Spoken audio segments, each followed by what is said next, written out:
আজকের ভিডিওতে আমরা এনসিইআরটি বেঙ্গলি ক্লাস 8-এর একটি গদ্যাংশ নিয়ে আলোচনা করব এবং সেই গদ্যাংশটির নাম হলো তপবনে দুষ্যন্ত। এটি দয়ার সাগর ঈশ্বরচন্দ্র বিদ্যাসাগরের লেখা। টপিকটি শুরু করার আগে আমরা ঈশ্বরচন্দ্র বিদ্যাসাগরের সম্পর্কে কিছু ইনফরমেশন জানব। It is not mandatory but you need to know this. Ishwarchandra Vidyasagar খুব পরিচিত নাম তোমাদের কাছে এবং তোমরা ছোটবেলা থেকে এই নামটা শুনে আসছো। তিনি পশ্চিম মেদিনীপুর জেলার ঘাটাল মহকুমার নিকটবর্তী বীরসিংহ গ্রামে জন্মগ্রহণ করেন। তার পিতার নাম কি ছিল সেটা আর বলে দিতে হবে না, ঠাকুরদাস বন্দ্যোপাধ্যায়। মাতার নাম তোমরা নিশ্চয়ই জানো, ভগবতী দেবী। তিনি 26/9/1820-তে জন্মগ্রহণ করেন এবং তার মৃত্যু তারিখ হল 29/7/1891। তোমরা নিশ্চয়ই শুনে থাকবে তাঁর লেখা কয়েকটি উল্লেখযোগ্য গ্রন্থের নাম। কি কি সেটা?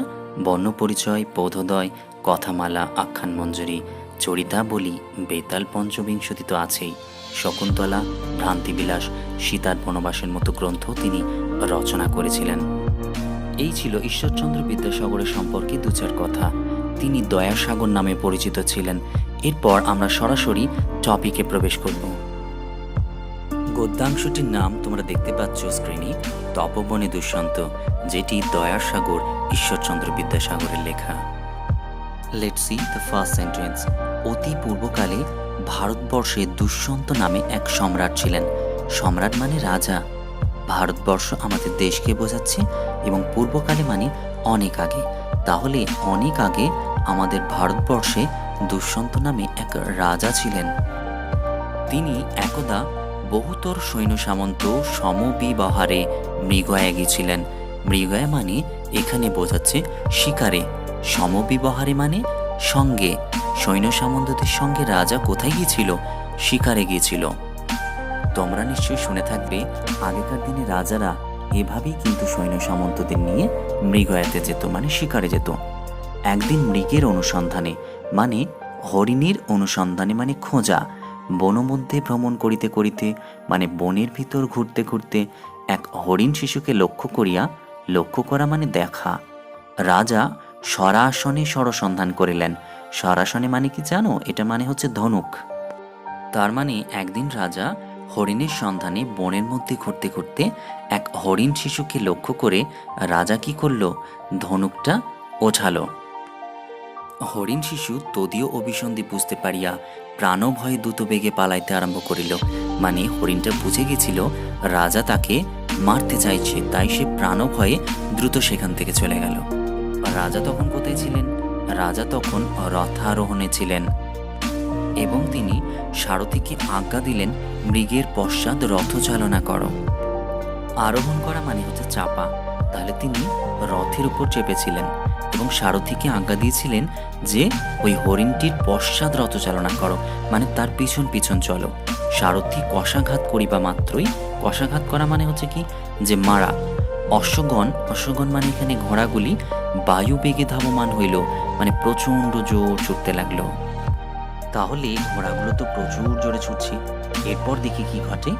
কিয়ৎক্ষণে রথ মৃগের সন্নিহিত হইলে রাজা স্বরনিক্ষেপের উপক্রম করিতেছেন।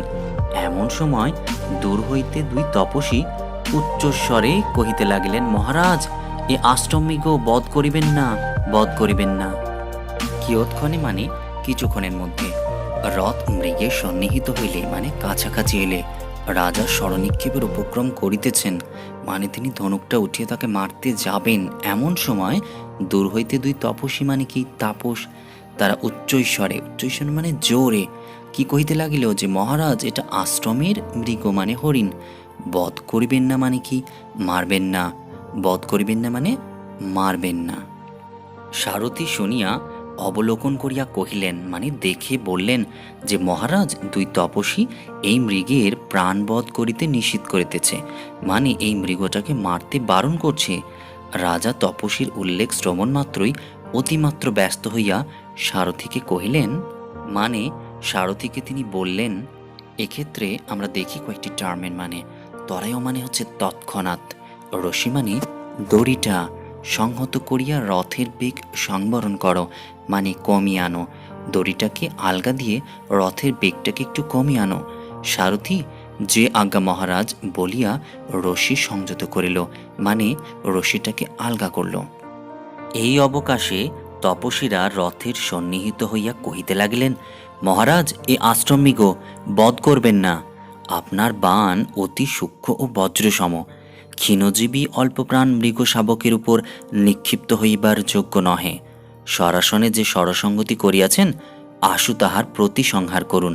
আপনার শস্ত্র আর্তের পরিত্রাণের নিমিত্ত, নিরপরাধের প্রহারের নিমিত্ত নহে। এই অবকাশে মানে হচ্ছে এই সময় তপস্বীরা মানে দুজন তাপস রথের সন্নিহিত হইয়া মানে কাছাকাছি এসে কি কহিতে লাগিল, কি বলিতে লাগিল, যে মহারাজ, এটা আশ্রমের মৃগ মানে হরিণ, এটাকে আপনি বধ করবেন না, মানে মারবেন না। আপনার বাণ সূক্ষ্ম ও বজ্রসম, ক্ষণজীবী অল্প প্রাণ মৃগ শাবকের উপর নিক্ষিপ্ত হইবার যোগ্য নহে। যোগ্য মানে উপযুক্ত নয়। মৃগ শাবক মানে এখানে হরিণ শিশুটির কথা বলা হয়েছে। সরাসনে যে সরসঙ্গতি করিয়াছেন, আশু তাহার প্রতিসংহার করুন। প্রতিসংহার করুন মানে আপনি সংযত হন। আপনার শস্ত্র আর্তের পরিত্রাণের নিমিত্ত, পরিত্রাণের মানে তার দুঃখ নিবারণের, গরিব দুঃখীদের, তাদের জন্য। নিরপরাধের প্রহারের নিমিত্ত নহে, মানে যে কোনো অপরাধী করেনি তাকে মারবার জন্য আপনার শস্ত্র নয়। এরপর আমরা দেখি কি ঘটনা ঘটে। রাজা লজ্জিত হইয়া, মানে রাজার লজ্জা পেয়ে তৎক্ষণাৎ মানে সঙ্গে সঙ্গে সংহতিস্বরের প্রতিসংহরণপূর্বক তাদের প্রণাম করিলেন, মানে তিনি ধনুকটাকে নামিয়ে নিয়ে তাদের কি করল, প্রণাম করল। তপস্বীরা দীর্ঘায়ুরস্তু বলিয়া হস্ত তুলিয়া আশীর্বাদ করিলেন, মানে দীর্ঘজীবী হও, এই বলে তাকে আশীর্বাদ করল এবং কহিলেন, মহারাজ, আপনি যে বংশে জন্মগ্রহণ করিয়াছেন, আপনার এই বিনয় ও সৌজন্য তদুপযুক্ত বটে। মানে আপনি যে বংশের সন্তান, সেটা আপনার যে বিনয় দেখতে পাচ্ছি আমরা, সেটা তার উপযুক্ত। প্রার্থনা করি আপনার পুত্র লাভ হোক। মানে তপস্বীরা প্রার্থনা করল রাজা যেন পুত্র সন্তানের পিতা হতে পারে এবং সেই পুত্রটা কি হবে, শশাগরা সদীপা পৃথিবীর অদ্বিতীয় অধিপতি হোক, মানে সেই সমস্ত ভূখণ্ডের একমাত্র অধিপতি হোক। রাজা প্রণাম করিয়া কহিলেন, ব্রাহ্মণের আশীর্বাদ শিরোধার্য করিলাম, মানে ব্রাহ্মণরা যে আশীর্বাদ তাকে করল সেটা তিনি মাথায় নিলেন। তারপর কি হলো, অনন্তর তাপসেরা কহিলেন, মহারাজ, ওই মালিনী নদীর তীরে আমাদের গুরু মহর্ষি কর্ণের আশ্রম দেখা যাইতেছে। যদি কার্যক্ষতি না হয় তথায় গিয়ে অতিথি সৎকার করুন। এখান থেকে একটি প্রশ্ন আসে যে মালিনী নদীর তীরে কার আশ্রম দেখা যায়? মালিনী নদীর তীরে গুরু মহর্ষি কর্ণের আশ্রম দেখা যায়। আর তপস্বীরা মানে তপবনের তাপসদের কথা বলা হয়েছে। কেমন নির্বিঘ্নে, মানে হচ্ছে কোনো বাধা ছাড়াই ধর্মকার্যের অনুষ্ঠান করিতেছেন, মানে ধর্মকার্যের অনুষ্ঠান করছে, ইহা সচক্ষে মানে নিজের চোখে প্রত্যক্ষ করিয়া, মানে হচ্ছে দেখে বুঝতে পারিবেন আপনার ভুজবলে ভূমণ্ডল কিরূপ শাসিত হইতেছে। এক্ষেত্রে ভুজবল মানে নিজের বাহুবলের কথা বোঝানো হয়েছে। রাজা জিজ্ঞাসিলেন, মহর্ষি আশ্রমে আছেন? মানে মহর্ষি কর্ণ কি আশ্রমে আছেন? তাপসীরা তখন কি বলছে? তাপসীরা কহিলেন, না মহারাজ, তিনি আমে নাই। এইমাত্র স্বীয় তনয়া মানে নিজের মেয়ে শকুন্তলার হস্তে মানে হাতে অতিথি সৎকারের ভারার্পণ করিয়া দৈর্বেব শান্তির নিমিত্তে সোমতীর্থে প্রস্থান করিলেন মানে গেলেন। এখান থেকে একটা প্রশ্ন হয় যে মহর্ষি কর্ণ কোথায় গিয়েছিলেন এবং কেন গিয়েছিলেন? তিনি সোমতীর্থে গিয়েছিলেন। কেন গিয়েছিলেন? দুদৈর্ব শান্তির উদ্দেশ্যে গিয়েছিলেন। আরেকটি প্রশ্ন এখান থেকে ভীষণ গুরুত্বপূর্ণ, সেটা হচ্ছে মহর্ষি কর্ণ কার উপর অতিথি সৎকারের ভারার্পণ করেছিলেন? তিনি তার নিজের অর্থাৎ স্বীয় তনয়া শকুন্তলার হস্তে অতিথি সৎকারের ভারার্পণ করেছিলেন। রাজা কহিলেন, মহর্ষি আশ্রমে নাই, মানে মহর্ষি কর্ণ আশ্রমে নাই, তাহাতে কোনো ক্ষতি নাই। আমি অবিলম্বে তদীয় তপবন দর্শন করিয়া আত্মাকে পবিত্র করিতেছি। তখন তাপসেরা, এক্ষণে আমরা চলিলাম, এই বলিয়া প্রস্থান করিলেন, মানে তারা চলে গেল। রাজা তখন সারথীকে কি বলছে? রাজা সারথীকে কহিলেন, সুত রথ চালনা করো। তপবন দর্শন দ্বারা আত্মাকে পবিত্র করিব, মানে তপবনটাকে দেখে আত্মাটাকে আমি পবিত্র করব। সারথী ভূপতির আদেশ পাইয়া পুনর্বার রথ চালনা করিলেন, মানে সারথী রাজার আদেশ পেয়ে আবার রথটাকে ছোটাতে লাগলো। রাজা কিয়দ্দূর গমন ও ইতস্তত দৃষ্টি সঞ্চার করিয়া কহিলেন। রাজা কিছুদূর গিয়ে এবং ইতস্তত এদিক ওদিক তাকিয়ে বললেন, সুত কেহ কহিয়া দিতেছে না, তথাপি তপবন বলিয়া বোধ হইতেছে। মানে আমাকে কেউ বলে দিচ্ছে না, তথাপি আমার মনে হচ্ছে এটা তপবন। দেখো, কোটরস্থিত শুকের মুখভ্রষ্ট নিবার, নিবার মানে হচ্ছে উড়ি ধান, যেটা তৃণধানকে বলা হয়, সকল তরুতলে পতিত রহিয়াছে মানে পড়ে রয়েছে।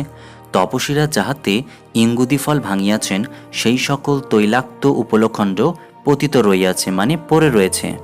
ওই দেখো, কোষভূমিতে হরিণ শিশু সকল নিঃসংকোচিত্তে চড়িয়া বেড়াইতেছে। নিঃসংকোচিত্তে মানে নির্ভয়ে, চড়িয়া বেড়াইতেছে মানে চড়ে বেড়াচ্ছে। এবং যজ্ঞীয় ধূমের সমাগমে মানে ধূমের আগমনে নবপল্লব সকল মানে নতুন পাতাগুলি কি হয়েছে, মলিন হইয়া গিয়াছে মানে সেটা বিবর্ণ হয়ে গেছে। এরপর সারথি কি বলছে? সারথি কহিলেন, মহারাজ যথার্থ আজ্ঞা করিতেছেন, মানে আপনি ঠিকই বলেছেন। রাজা কিঞ্চিত গমন করিয়া, মানে রাজা কিছুদূর গিয়ে সারথিকে কহিলেন, মানে সারথিকে বললেন, সুত আশ্রমের উৎপীড়ন হওয়া উচিত নহে। আশ্রমের যে শান্ত পরিবেশ সেটাকে বিঘ্ন করাটা ঠিক হবে না। অতএব এখানেই রথ রাখো, মানে তুমি এখানেই রথটা রেখে দাও। আমি অবতীর্ণ হইতেছি, মানে আমি নিচে নেমে যাচ্ছি। অনন্তর স্বীয় শরীরে দৃষ্টিপাত করিলেন। কে দৃষ্টিপাত করল? রাজা, মানে রাজা নিজের শরীরের দিকে তাকালো।